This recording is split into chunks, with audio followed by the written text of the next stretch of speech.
So hi everyone, my name is Sarah Isinga and I'm the Manager of Patient Programs, Research and Advocacy at Lymphoma Canada. And I'm pleased to welcome you all to today's conference session on cutaneous T-cell lymphoma. We appreciate those that are attending live today to learn about the disease-specific biology and diagnosis of cutaneous T-cell. This presentation will also highlight novel research and treatment options that are accessible to Canadian lymphoma patients. Now, before I introduce today's speaker, I'd like to provide some guidance about the Zoom software for this session. This virtual software does not allow you to share your video or your microphone. If you have a question, please save it for the non-Hodgkin's Q&A session following this presentation. This is where you can ask your questions to the presenter live. I'd now like to introduce and welcome our speaker, Dr. Ivan Litvinov. Dr. Litvinov is the Director of the Division of Dermatology of the Faculty of Medicine and Health Sciences at McGill University. He earned his PhD in cellular and molecular medicine at Johns Hopkins School of Medicine in Baltimore, Maryland, and his medical degree at McGill, completing dermatology residency training at McGill University Health Center. Dr. Litvinov directs a translational research laboratory with cancer research programs at the MUCH Research Institute and a hematology dermatology multidisciplinary clinic at the Glen State of MUCH. He directs a skin cancer diagnosis and treatment clinic for solid organ transplant recipients. Currently, he serves as the president of the Skin Research Group of Canada and a board member of the International Society for Cutaneous T-cell Lymphoma. We thank you very much for joining us today, and you can turn the presentation over to you. Thank you. Thank you so much for joining today for all the patients. I hope to be able to present this complicated disease to you and answer some of the questions that you and your loved ones who are affected by the disease may have about this presentation. So, as you probably know, this disease is very difficult to diagnose, and it takes many years, and it's very challenging. And, you know, we say it looks like eczema, it quacks like eczema, but it's clearly not eczema. It's cutaneous T-cell lymphoma, and many patients who get treatments for eczema, of course, do not respond to them. And the truth is, this inflammation is driven by a malignant process and has many manifestations on the skin. So just as a fair warning, I'm a dermatologist. The disease does affect, a significant part of our body.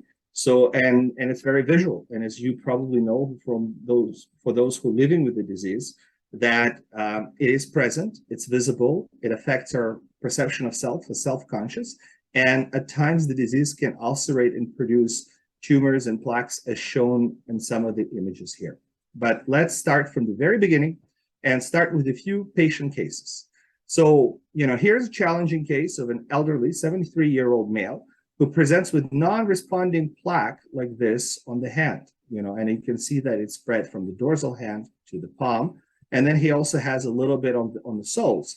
And so he was been treated with tinea treatments, so Lamisil cream, and it's not responding. So therefore, he's referred to a dermatology clinic.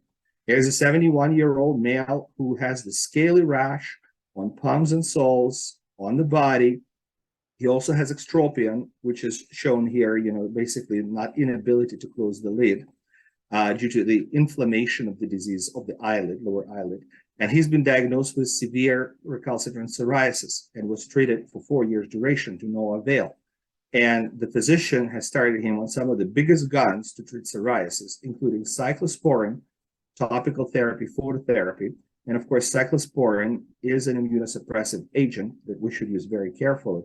And as a result of this, his psoriasis is not getting better, but getting much, much worse. And here's a patient, 41-year-old male from Haiti, who has this recalcitrant eczema showing up, all over the body, affecting the abdomen. You can see it sparing the flexure areas of the abdomen. We call it a deck chair sign. And again, tried on many, many topical steroids and tacrolimus to no avail. So as we go through the presentation, we'll find out what those patients have and how to manage them. Cutaneous T-cell lymphoma is a term that was described relatively recently in medicine in 1979. And it applies to a group of lymphoproliferative disorders that are characterized by localization of neoplastic malignant T lymphocytes, so immune cells, to the skin. And most of the lymphomas are actually T cell, and a minority of lymphomas, like 20%, are B cell. So there's, of course, since this is a group of diseases, there are different subgroups that are outlined in this figure here. So many of patients are diagnosed with mycosis fungoides and the various variants. And, in ancient medicine, what does it mean? Well, it means fungus, mycosis, fungus, fungoides, fungus. Of course, we now know it's not a fungus, it's a lymphoma, but it does look like a ringworm. And then the ugly cousin of mycosis fungoides, the much more severe leukemic disease, is Sézary syndrome, described by Albert Cesari when he saw the cellule monstreuse, cerebriform lymphocyte in the blood. So those two come together. So this is a localized skin lymphoma, and Sézary syndrome is erythroderma and leukemic disease with poor prognosis in patients. And that accounts for the majority of CTCLs, about 65%. Another 30% of cutaneous lymphomas are actually in this cluster. They're in a cluster of CD30 lymphoproliferative disorders. Why are we calling it this way? Well, because those T cells, the T lymphocytes that usually protect us from infection and viruses, express this marker, CD30. And so you have the entire spectrum. You have something that is really mild that we no longer even consider as a lymphoma, called lymphomatoid papulosis, and I'll show you how that looks when crops of vesicles emerge in the body, crust and ulcerate, and all the way to anaplastic large cell lymphoma, where people develop actually large tumors on their body. So, and that actually covers a vast majority of cutaneous lymphomas. And then there are more rare variants that constitute 10% of cutaneous T-cell lymphoma, and those include NK T-cell lymphoma, which is very deadly, very dangerous, subcutaneous panniculitis-like T-cell lymphoma, aggressive epidermotrophic CD8 T-cell lymphoma, cutaneous gamma delta lymphoma, peripheral T-cell lymphoma, and also not listed here, adult T-cell leukemia lymphoma. So this is to say, cutaneous T-cell lymphoma can actually have very many phases. We have some classic presentations that we see in patients, but there are many variants and many different phases of skin lymphoma, which makes it particularly difficult to diagnose. And it's especially difficult to diagnose in early stages and also in erythrodermic stages. So erythrodermic means 90% of the body surface area is red, like a lobster. And I'll show you some examples of that. And this is because many conditions can produce this condition of erythroderma. So epidemiology and pathogenesis. Starting with the US numbers, the incidence currently stands in the United States at 10.2 cases per year. And since 1970, as shown on the graph here, the incidence of cutaneous lymphoma really tripled. The mycosis fungoides, the classic variant, typically presents in individuals who are middle-aged, elderly, so at the age of 55 to 60 years of age or older. Mycosis fungoides typically presents with those red erythematous scaly plaques affecting the bathing suit distribution. If you think about the 1930s bathing suit from the chest to your mid-thigh, that's the area affected by mycosis fungoides, and you can very well see why it was called fungus. It kind of does look like a ringworm on the skin. But besides this presentation in more elderly patients, mycosis fungoides can also occur in adolescents and children.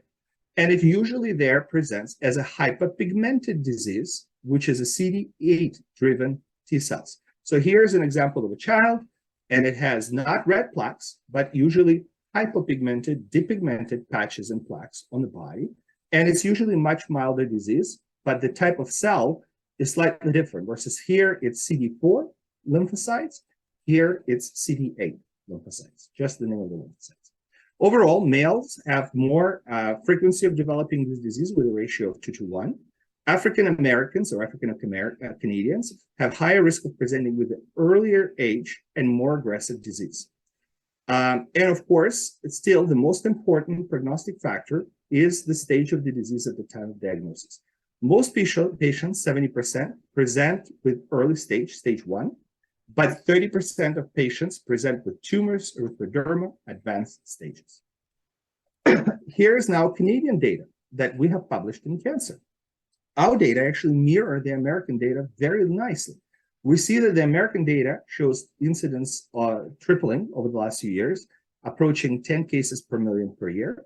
Well, in Canada, we're right there with about 11 cases per million per year of cutaneous T-cell lymphoma. And as I showed you before, the most frequent variant is mycosis fungoides, along with the Sézary syndrome, which is a leukemic version. And then a large proportion of the disease is CD30 lymphoproliferative disorders. And then you have more rare variants of the disease in Canada. as well. So how do we recognize it? What is the classical presentation? How do you spot it on someone's skin? So the classic, again, disease presentation, it develops and progresses slowly over the years and decade and restricted to the bathing suit distribution. So that 1930s bathing suit.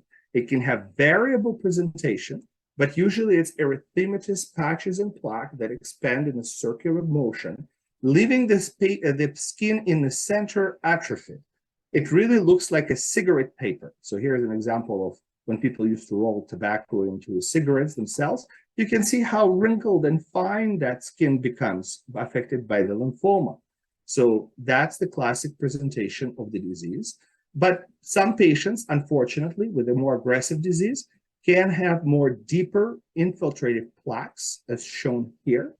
And unfortunately, 20–30% of the patients are fully erythrodermic. In other words, you look at the skin, and the entire skin is actually red, and you are actually hard-pressed to find normal skin. This disease not only occurs in humans, it also occurs in animals. And that's an interesting parallel to draw, because we think that there could be a trigger, external trigger for the disease that's causing this in humans and animals. In animals, cats, dogs, horses, etc., they develop a much more aggressive form of cutaneous T-cell lymphoma, which is called epitheliotrophic cutaneous T-cell lymphoma. And that is driven by aggressive CD8 T cells. So, and for skin, for dermatology, so skin is an important organ that always interfaces with the outside environment. It's our barrier, it's our protection against viruses, bacteria, exposure to sun, et cetera, et cetera, et cetera. So it's not uncommon for a variety of skin cancers to be caused by external triggers. For instance, we know that exposure to arsenic can lead to arsenical keratosis, which lead to squamous cell carcinoma. Human papillomavirus, HPV, long-standing, can produce epithelioma caniculatum, which is driven by HPV. So it's a squamous cell carcinoma. Sun exposure produces basal cell carcinoma, melanomas. And also polyomavirus produces Merkel cell carcinoma. So many skin cancers, including Kaposi sarcoma, which is caused by HHV8 virus, many skin cancers are caused by an external trigger. So is there an external trigger for CTCL? We think that there might be one. People ask, why me? Why did it happen to me? What's the reason why I got cutaneous T-cell lymphoma? The short answer, we don't know. But we believe that this disease results from chronic antigenic stimulation of the T cells that then leads to clonal expansion of those malignant cells. So in other words, we think there is a trigger. We think there is something triggering those T cells to become funny, malignant, and proliferate. And studies have showed that there is clustering of mycosis fungoides geographically. So there's hotspots for this disease in the United States as well as in Canada. There are possible triggers, viruses, dermatophyte, leprosy. Staphylococcus aureus is a very important driver of this disease. So this is a common bacteria that infects people and causes impetigo. Hydrochlorothiazide exposure to a diuretic may cause this disease, as well as low vitamin D. And we'll come back to the different drivers of this, but Staphylococcus aureus is very important. And it's known to contribute to this disease, to impetigo, to atopic dermatitis. So you can see us in dermatology often for eczema and for CTCL recommending bleach bath. So which is basically half a cup of bleach in a bathtub. It's a concentration of a swimming pool to help remove the Staphylococcus aureus from our skin. And as a result, as I'll show you from recent studies, it also decreases the burden of lymphoma on the skin. In fact, here it is. It was published in Blood in 2019. A group of scientists have studied and concluded that use of antibiotics actually can not only improve the symptoms, but eliminate some of the malignant T cells. There have been cases where patients who are having severe load of skin lymphoma, like shown here, patient diagnosed in 2003, progressing in 2010 to nearly erythroderma. Then, despite aggressive therapy, patient developing severe plaques on the body, and obviously you can see how much this patient is suffering. And then nothing changed, except this patient received broad spectrum antibiotic, and lo and behold, all this therapy that didn't work before now became effective and the patient's plaques started melting away. So we do believe that Staphylococcus aureus and some other bacteria play an important role. So they've done the study in multiple patients with severe cutaneous lymphoma, where they basically treating with antibiotics, as shown here on the graph, and showing that you can see the slide, the staining of the malignant cells, that decreases. The burden of the disease on the skin, modified severity weighted assessment tool, decreases. Each visual analog, us seeing the plaque, decreases, each decreases, et cetera, et cetera, et cetera. So as a result, many experts, myself, Dr. Duvik at the MD Anderson Cancer Center, and others are actually use antibiotics to treat the disease because we believe it's one of the important causes of the disease. So we can see that the patient comes with a severe flare of the disease, as shown here on the face. We can recommend systemic antibiotics. We can recommend bleach bath. If people cannot tolerate bleach bath, basically a mouthwash, chlorhexidine gluconate mouthwash, 15 milliliters into a jacuzzi for 15-20 minutes, then cloth to facilitate disformation, just to gently exfoliate, and then use white vinegar, 1 part for vinegar, 4 part water, and then rinse everything. And then after that, put the therapeutic creams, et cetera, et cetera. And you can see that this combination, use of antibiotics to remove this stimulus of the cancer, remove the bacteria, helps us treat the disease as shown in the picture here. So another reason why we think infection or external trigger is important is when we look at a related disease to cutaneous T-cell lymphoma. We showed you before that one of the variants of cutaneous T-cell lymphoma is primary cutaneous anaplastic large cell lymphoma. Well, there is a form of anaplastic large cell lymphoma that has been recently identified that happens after a breast implant. And this has been in the news, so you might have seen it. There's different type of breast implants you can see here. This is less smooth. This is a more smooth breast implant that people are receiving. So, and in fact, you know, people have been noting that when the breast implants are inserted or other implants, this has been seen with tibial implants, dental implants, chest injection ports, gluteal, so that's the buttocks implants, shoulder repairs where they leave foreign material, gastric band replacement. Somehow something around this foreign body in our organism stimulates those T cells to produce anaplastic large cell lymphoma. And it's indolent, but nonetheless a concerning condition. So in the same way how these implants trigger implant-associated anaplastic large cell lymphoma, we think that the skin, which is exposed into the environment, interacting with a trigger, leads to formation of cutaneous T-cell lymphoma. So this is something that is very important now.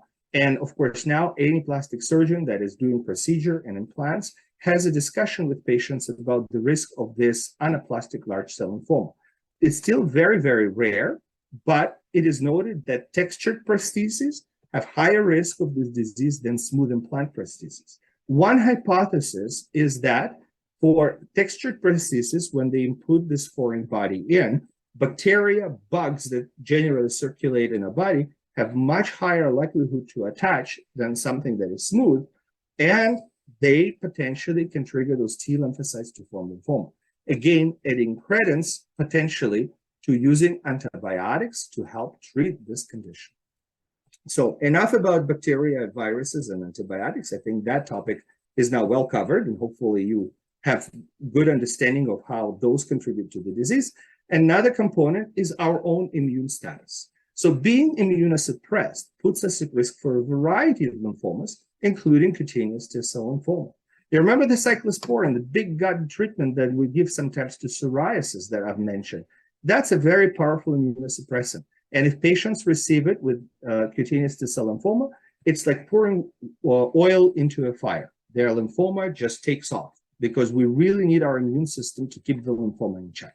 What are the other drugs that can cause or trigger or promote cutaneous T-cell lymphoma? Well, other immunosuppressants. In addition to cyclosporin, we have tacrolimus, mycophenolate methactyl, azathioprine, et cetera, et cetera, et cetera. So, and in fact, tacrolimus systemically, we know, triggers cutaneous lymphomas, including cutaneous lymphoma, but topical use of tacrolimus, so here in the form of protopic, remains controversial. And in fact, some people actually use this to control inflammation related to cutaneous T-cell lymphoma. Nonetheless, I think one thing we've learned is that our immune system is important to protect us from cancer. And if you block it with cyclosporin, tacrolimus, mycophenolate mofetil, biologic agents targeting TNF-alpha signaling, we see this often in psoriasis, or Th1 signaling, such as ustekinumab, that increases the risk.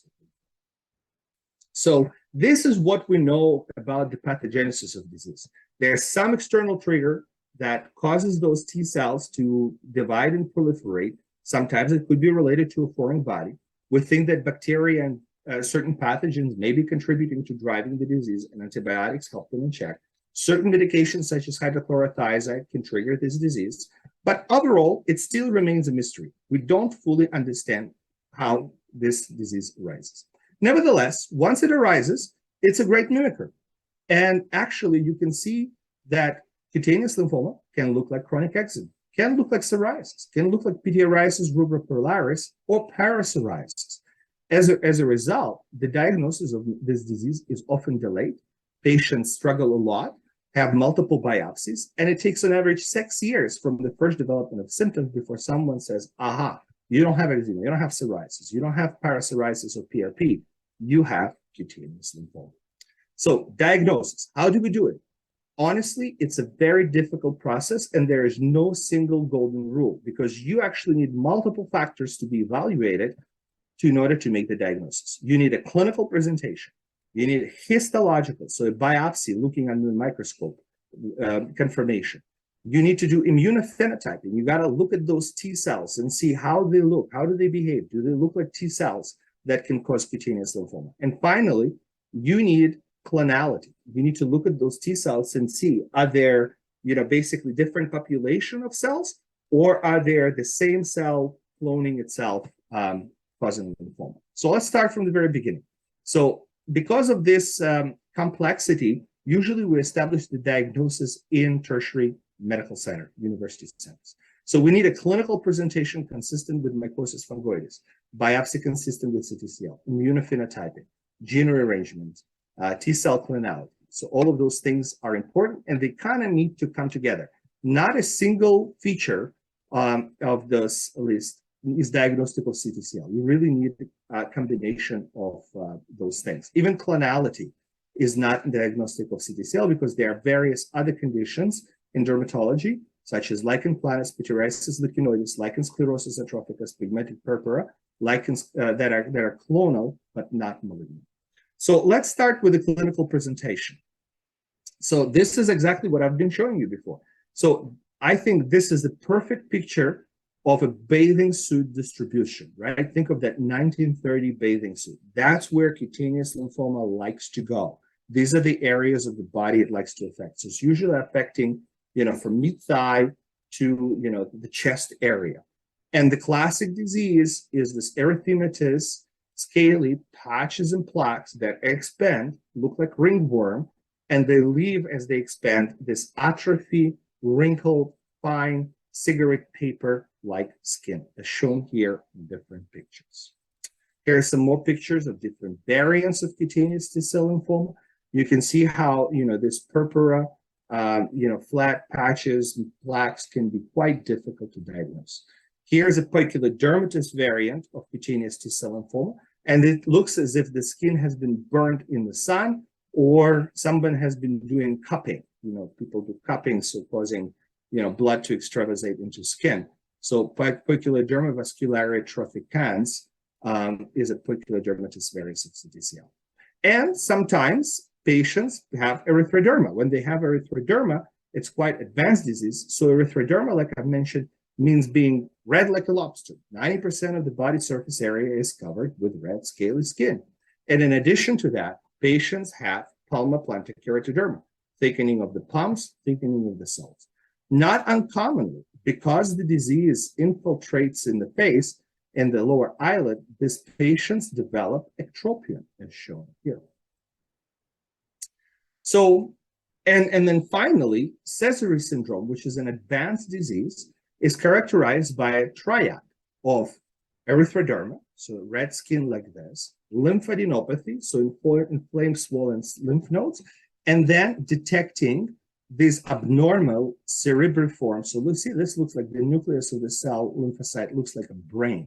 So this is what Alfred Cesari called the cellule monstreuse, because usually the nucleus is round and small, but this is really atypical.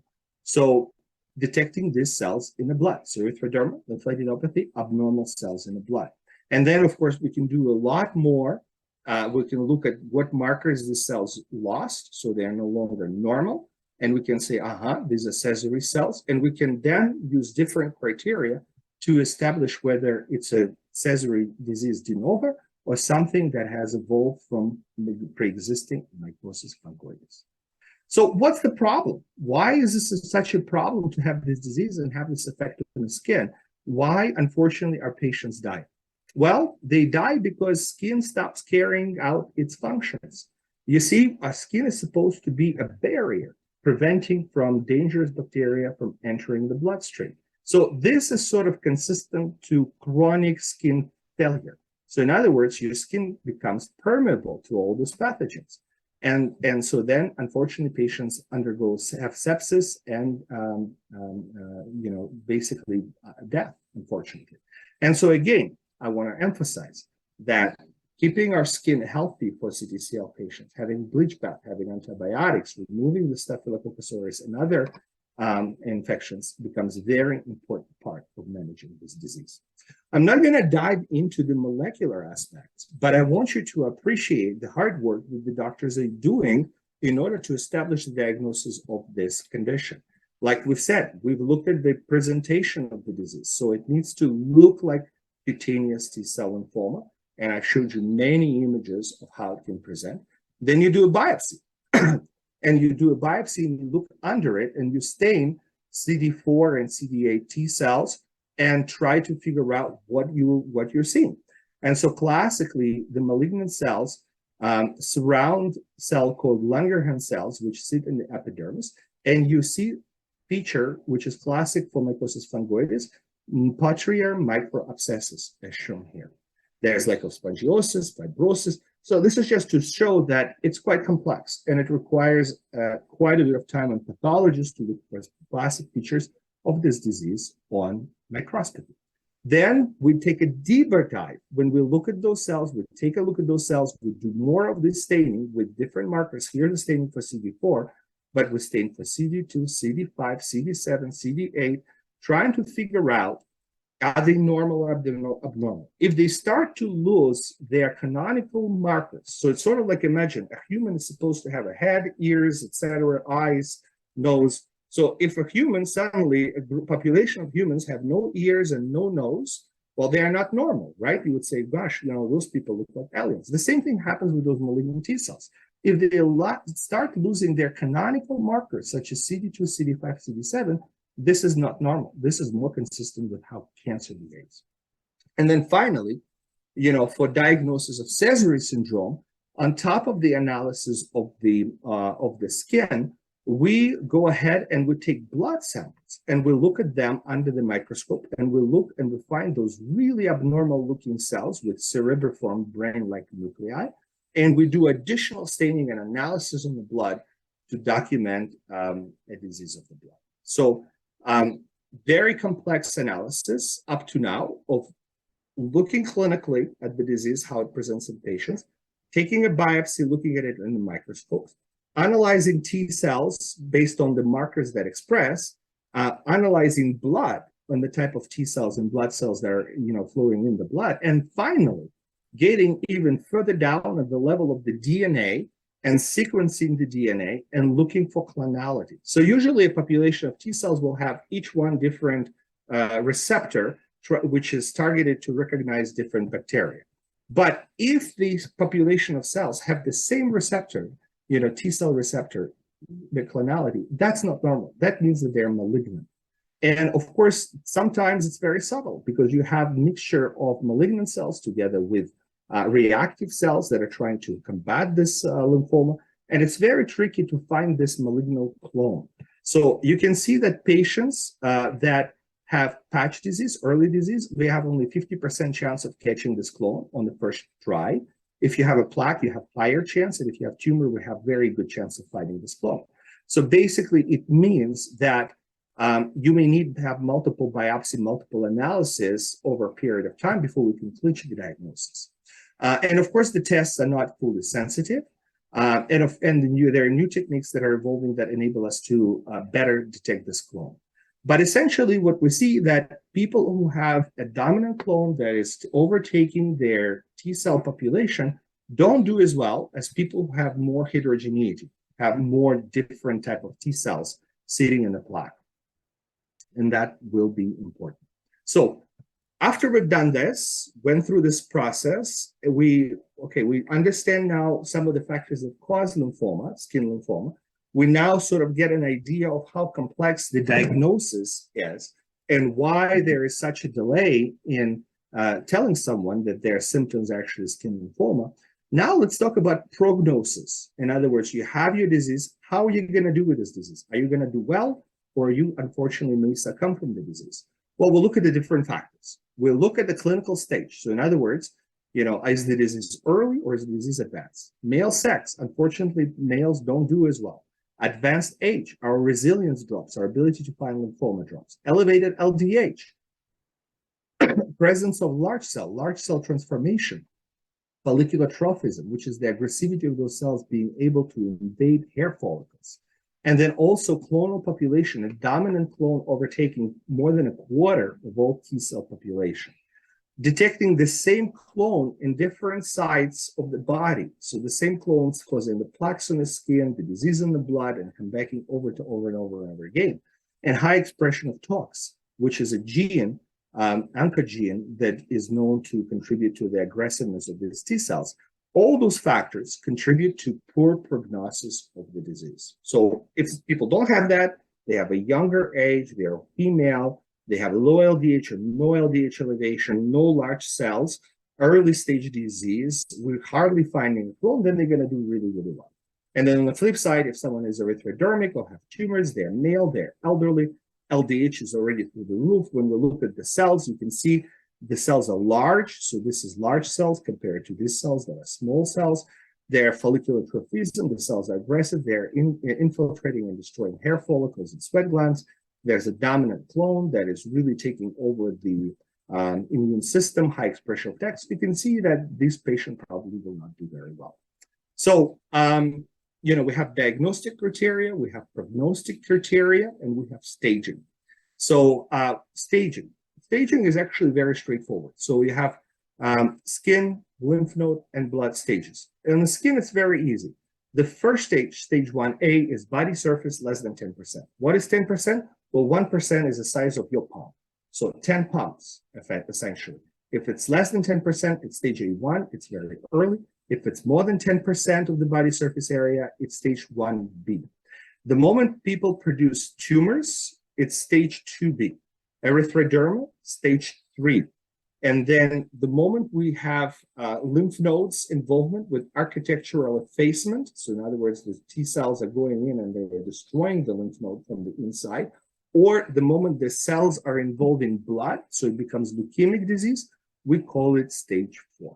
So those are the stages. Less than 10% body surface area, 1A, more than 10% body surface area, 1B, a little bit of lymph nodes with body surface area, 2A. Those are considered early stages. Tumors on the skin, 2B. Erythroderma, stage 3.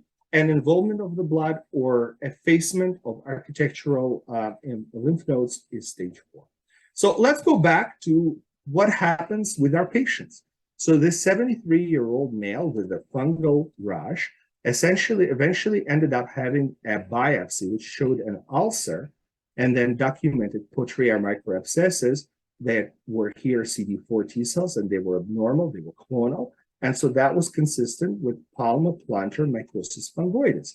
And the TCR studies revealed T cell clones. So basically, he had mycosis fungoides on his hands and palms. And he was treated with 30 gray radiation with very good results. This gentleman, who was diagnosed with recalcitrant psoriasis and was treated with cyclosporine topical therapy, and then when he got cyclosporine, which is an immunosuppressant, became very, very itchy, essentially his disease progressed, did not have psoriasis. he had cutaneous T-cell lymphoma. Biopsy demonstrated features consistent with eczema, so it didn't help us. The biopsy was not helpful. Clonality in the skin was not helpful, but was documenting in the blood high CD4 to CD8 ratio more than 10, loss of CD7, this loss of CD26, and sorry, actually clonality was diagnosed in the skin and blood. So this patient actually had Sézary syndrome, aggressive leukemic form of CTCL. And cyclosporin is a treatment modality for psoriasis, but is detrimental for patients with CTCL because we need their immune system to fight this cancer. So this patient was treated with systemic treatment, alemtuzumab, a biologic, and received a complete response and is doing well still today. The 41-year-old male from Haiti with recalcitrant eczema on topical steroids and topical tacrolimus did not have an eczema. His blood smear showed cloverleaf flower cells right here. And that feature is actually diagnostic of adult T-cell leukemia lymphoma, which is driven by NHTLV virus. And of course, the NHTLV antibodies were found in the blood on the blood work. A diagnosis was established and the patient was referred to hematology oncology. HTLV virus that causes infective dermatitis and adult T-cell leukemia lymphoma is actually quite spread. There's more than 20 million people infected with this virus. In the Western world, it's mostly Japan, and that's where, in some cases in Italy, which is where we mostly know about this disease, but it's very prominent in Africa and South America. It's actually prominent in the Canadian North as well. And here you can see the papers coming out from Nunavut in Northern Territories of this virus. And essentially what we know is that the individuals that crossed the Bering Strait, the native individuals that settled the North, brought this virus with them from China and Japan. And so this was confirmed through philologic studies. So this virus is alive and well in Canada and is impacting on northern communities where we can see sometimes cases of adult T-cell leukemia and lymphoma. So this is what happened to our patients. Let's look at some more subtle variants of mycosis fungoides. Like I mentioned before, it's a great mimicker. So for instance, this patient, 57-year-old, has 8-year history of itchy, eruption, and decreased sweating. So, and he was diagnosed multiple times with severe acne. We call it acne conglobata, nodular cystic acne, and tried every therapy, and there was no response. And eventually biopsy was done and basically showed infiltration of the T cells into a hair follicle, destroying the hair follicle. The same happens with sweat glands, and that's why this patient was sweating less. So this is actually follicular trophic mycosis fungoides. That's what it means. The T cells go to the follicle and sweat gland, and they destroy it. It's one of the common areas. It can present on the face, and it's causing scarring alopecia, leonine faces, and significant pruritus. So pruritus is itch. So you can see why, you can see the infiltrated plaque in those patients. And here's a patient with very advanced follicular trophic mycosis fungoides. And you can see how this resembled someone, a lion. So, and that's why it's called leonine faces. And we do believe that this variant is more aggressive. You can see that patients with early stage disease live a long time, they're happy. And then patients with tumors, stage 2B, are not doing as well. Patients with more advanced stage beyond tumors are not doing as well. But you can see that follicular trophic variants sometimes can have an aggressive course. And it can have variable presentation. So here it can present as milia. Here you can present as a scarring alopecia, or here you can see there's bumps on the head in this patient, which is really this follicular trophic mycosis fungoides. And there are counterpart normal or benign diseases that can produce similar presentations, such as milia on the face, alopecia areata, cutis verticis gyrata, this is normal condition, or due to sun damage, cutis rhomboidalis nuca, just chronic sun damage on the neck. So, but mycosis fungoides can mimic that. It can also cause syringotropic variants. So in other words, now the T cells are infiltrating the sweat duct, fully destroying them. So here you can see how that can look on the feet, and that can mimic a common condition we see when we sweat a lot and there's corynebacteria causing pitted keratolysis. Okay. What about this one? Everybody probably heard of erythema nodosum, the paniculitis, the inflammation of the underlying fat in the skin that people get when they're pregnant or, they have certain infections, fever. So which one of those pictures are more consistent with erythema nodosum, paniculitis, and which ones represent paniculitis like T-cell lymphoma? Well, of course, we're talking about T-cell lymphoma, so both of those are actually cutaneous T-cell lymphoma. So there's subcutaneous paniculitis like T-cell lymphoma variant, which presents with indurated red nodules on the legs. Fortunately, both of those variants are quite indolent, meaning they're quite lazy. They don't cause an aggressive disease. The mycosis fungoides are mentioned in adolescents, but in older individuals too can present with white patches. So we call it hyperpigmented variant. We usually miss it in Caucasians, but it's very prominent in individuals with a darker skin tone, as shown here. And it's slightly different disease. It's caused by CD8 lymphocytes. Sometimes patients have hyperpigmented and erythematous patch plaque disease, and it can mimic other conditions that we know in medicine, such as leprosy, sarcoidosis, pityriasis alba, tinea versicolor, et cetera, et cetera, et cetera. So here are some pictures. Which ones of these diseases are benign and which one of those are malignant? Sometimes it's even difficult to establish with the help of a qualified dermatologist and requires different evaluations, biopsies, etc. So here's your hyperpigmented MF, and everything else is benign. So pityriasis alba is a form of eczema that shows up on the skin with those white patches. Leprosy can cause hyperpigmentation. Sarcoidosis can cause hyperpigmentation, and tinea versicolor can also cause hyperpigmentation. There's other variants, granulomatous disease. Granulomatous is like skin disease that have yet variable different presentations, as you can see here. In a granulomatous like skin disease, the elastin tissue is destroyed by the infiltrate of T cells, causing the sagging appearance of the skin. And finally, there's pagetotic which is a form of cutaneous T-cell lymphoma, which presents with lesions and erythematous scaly plaques on the extremities, as opposed to the classic bathing suit distribution. Again, very tricky to diagnose, often requiring biopsy. So I can appreciate by now probably that you say, gosh, how can anyone diagnose it? Well, the truth is, let's keep in mind the classic presentation of mycosis fungoides and Sézary syndrome. And then there are other presentations, and maybe some of your family members have been affected by them. But the truth is, whenever the dermatologic disease does not respond to the treatment, is not going away, it's important to continue investigating it, analyzing it, to try to find out whether it's caused by infection, or perhaps it is one of the variants of cutaneous T-cell lymphoma. So in the remaining 10 minutes of this presentation or so, I want to talk to you through a gamut of different treatment options we now have for cutaneous T-cell lymphoma. We're very lucky. Now there's more and more effective treatments emerging for our patients. So what am I talking about?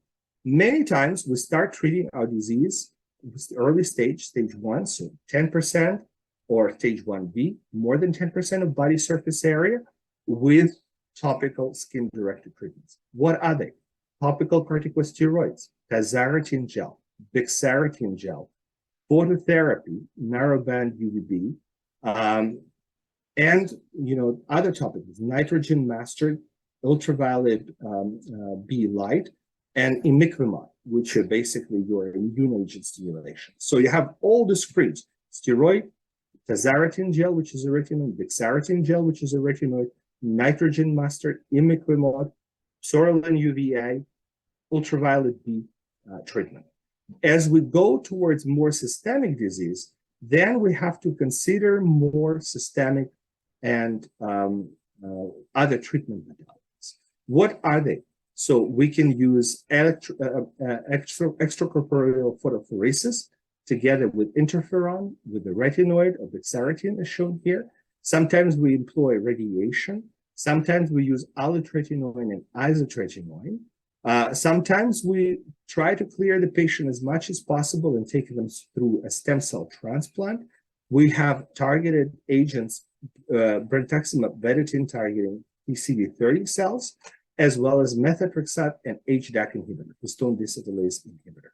So suffice it to say that it's worth time for people affected with the disease reading about each individual treatment, how it's used, and discussing with their caring team of professionals what are the options and why, for instance, one would use alitretinoin or azitretinoin pill as opposed to bixaritine retinoid pill.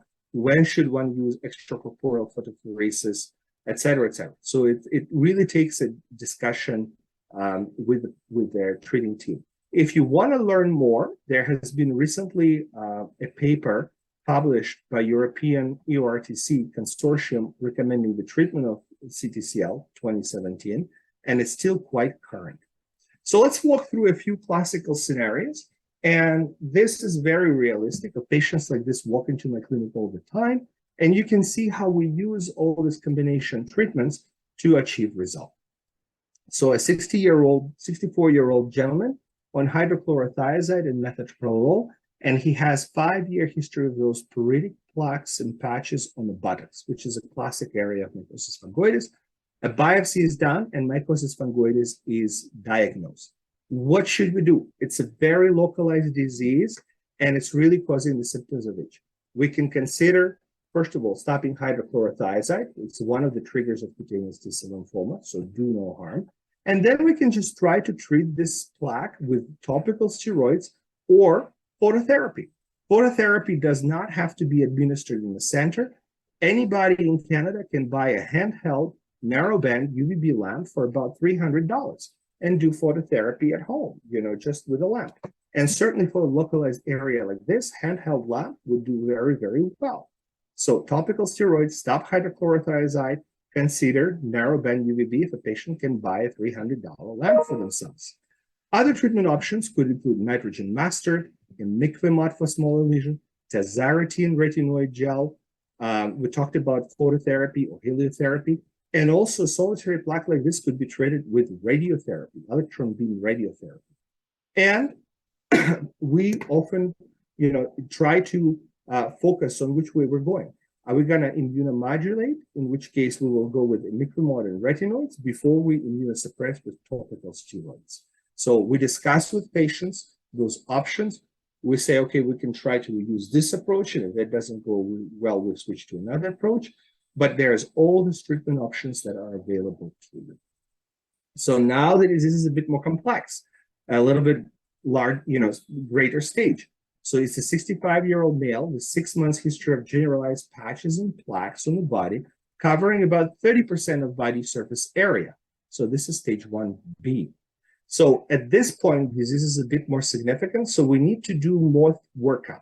We will do blood work, flow cytometry, imaging. We want to see if there is any of the lymph nodes involved. And because this patient has thicker plaque affecting larger body surface area, we know that it's going to be a bit more difficult to treat. So what can we do? We can consider regional treatment or, field treatment with PUVA, psoralen UVA, so a light therapy combined with retinoid, or we consider narrowband UVB with retinoid and topical steroids. We will, of course, add antibiotics, bleach bath to get this disease in control, and also consider nitrogen mustard and topical retinoid. So here we are. So we can consider some form of phototherapy, psoralen UVA or narrowband UVB, together with systemic retinoid, together with interferon. We'll keep in mind methotrexate, extracorporeal photopheresis, histone deacetylase inhibitors, radiotherapy as other options that could be used to treat this patient. This is a very nice case, a cutaneous lymphoma happening in a child, 8-year-old child with 1-year history of those hypopigmented patches, and on biopsy with diagnosing follicular trophic mycosis fungoides. So psoralen UVI can be actually a bit toxic to children. We don't want to give it to them. We know because of the follicular trophic nature of this disease, the T cells are invading deeper into the levels of the skin. So regular phototherapy will not get to them. Creams will not be also effective just because they are not going to get to the deeper layers of the skin. So what do? We would send a patient like this to receive UVA1 phototherapy, which is available in Vancouver and in Quebec City. to treat the disease. It's very safe. There's no problems. There's no toxicity. And so patient just needs to have several treatments of UVA1 treatment. And if UVA1 is not available, then psoralen UVA PUVA would be an effective treatment. If it's not follicular trophic, so in other words, if it's more superficial, then narrowband UVB would work well. And some patients have hyperpigmented and erythematous patch plaque disease, in which case we need to treat both. Finally, getting to more difficult cases. Here's a 65-year-old man with 2-year history of mycosis fungoides. He had patches and plaques, but now he started to grow those mushroom tumors on their skin. Every time we see a nodule, we want to do a biopsy. We want to confirm that this disease did not become more aggressive by having large cell transformation. We want to look at CD30 staining. Why? Because one of the treatments we have particularly targets CD30, brentuximab vedotin, so we may have ability to melt those tumors away. So we need workup of this patient, and we need a multidisciplinary team to care for this patient. So it's no longer just a dermatologist. We need hematologists, radiation oncologists, oncologists potentially on standby to offer multimodality treatment. What can we do? We can do interferon, stimulate normal immune system to attack the tumors. We can add retinoid. We can do radiotherapy to the tumors. If the tumors have CD30 positivity, we can use brentuximab. We can use combination of brentuximab with chemotherapy. HDAC, histone deacetylase inhibitors. And the important thing in this case is we know that the patient has an aggressive disease. He is still quite young, 65-year-old. So we may consider doing our very most for this patient, clearing him of the disease as much as possible, and then take them through the stem cell transplantation and hopefully cure the disease. So stem cell transplantation is the only option which truly has curative potential. As we do all these treatments, it's important that we maintain whole person care and we take care of everything else. So we give antibiotics to prevent infection and to reduce tumor burden. We treat any infections that come up. Because the skin is overturning fast, we need to make sure that this patient has vitamins on board, iron, check their iron stores, et cetera, and careful managing of this patient with a multidisciplinary team using a variety of treatments. Finally, a case of Sézary syndrome. So 57-year-old man with a female with a 6 months history of sudden onset erythroderma, previously treated for psoriasis, but biopsy initially was consistent with psoriasis, but now really on flow cytometry and other diagnostic modalities that I discussed, we really see that this is erythroderma of Sézary syndrome.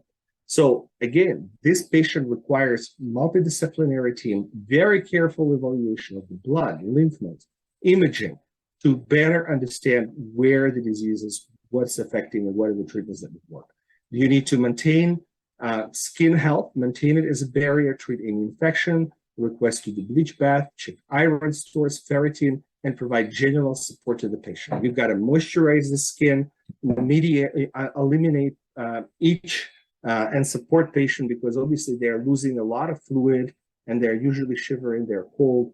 So you got to make sure that patients are comfortable. Treatment is very complex. Again, usually we're looking at combination of phototherapy, interferon, retinoid, extracorporeal photopheresis. We can also consider alemtuzumab, histone deacetylase inhibitors, multi-agent chemotherapy, radiotherapy, brentuximab, mogamulizumab, but with the goal, in this case, to clear the patient as much as possible and take him through stem cell transplantation, hoping to replace those malignant T cells with new healthy T cells. Finally, I think this is almost the end of my presentation. I want to discuss this interesting variant of CTCL called lymphomatoid papulosis. As I mentioned, it's a disease that is pre-malignant where crops of nodules appear, then ulcerate, heal, only to appear in new area. 42-year-old female presents with this presentation of crops of lesions appearing on the body, ulcerating, healing, and reappearing in a new body. And previously, she was diagnosed with a benign condition, pityriasis lichenoides chronica, or acuta. So, but the new diagnosis after biopsy was established is lymphomatoid papulosis. This is not an uncommon disease that we see in our patients. And it's very important to view it as a harbinger for possible mycosis fungoides cutaneous T-cell lymphoma coming along down the road. So we monitor patients such as this for emergence of mycosis fungoides down the road, and the treatment is really methotrexate. You can put ultra-potent topical steroids, you can inject Kenalog, you can try phototherapy, tetracycline antibiotics, brentuximab vedotin, which cures this disease but has unacceptable toxicities. But a very effective treatment in this case is methotrexate, lower doses, 15 to 25 milligrams, which will help control this disease. So again, just emphasizing the supportive care of the patients with antibiotics, moisturizing, et cetera, et cetera. And this is really the end of my presentation, where we've discussed pathogenesis, diagnosis, prognosis, management of the disease, and I've seen some different classic common cases, presentations, and how to treat it. With this, I thank you very much, and I'll take any questions. Awesome. Thank you, Dr. Lipnall, for your excellent presentation. We appreciate your thorough review of the T-cell lymphomas, and I would like to direct our audience to attend the live Q&A sessions on indolent non-Hodgkin's lymphoma. Thank you, everyone.